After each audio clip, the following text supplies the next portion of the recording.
वैष्णवी हगवणे मृत्यू प्रकरणानंतर सर्वत्र तणावाचे वातावरण निर्माण झाले। महिला ज्या आहेत त्या आक्रमक झालेल्या आहेत आणि आज महिला आयोगाच्या अध्यक्ष रुपाली चाकणकर यांचा राजीनामा घ्या असं म्हणून आज बिटिया फाउंडेशन आणि गुलाबो गँगच्या वतीने चिल्लर आंदोलन करण्यात येते। ताई, नेमकं तुम्ही या ठिकाणी चिल्लर आंदोलन करताय काय?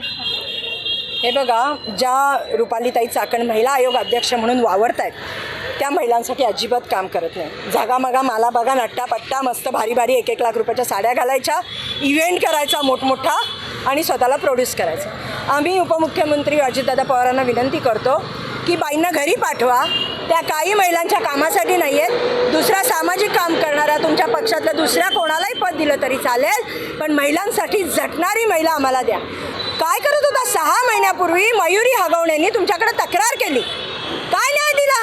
जर 6 महिन्यापूर्वीच त्यांना तोडला असता, अरेस्ट केला असता, तर आज वैष्णवी जिवंत असती। म्हणजे तुम्ही एका पदावर बसून जर महिलांच्या तक्रारींना चिल्लर म्हणत असाल, सगळ्या पुण्यातल्या महिला ज्या ओरडत आहेत त्यांना चिल्लर म्हणत असाल, तर पुण्यातल्या महिला वेड्या नाही आहेत। तुम्हाला तुमची जागा दाखवू। आम्ही वाट बघतोय अजितदादा याच्यावर काय स्टेटमेंट देतील।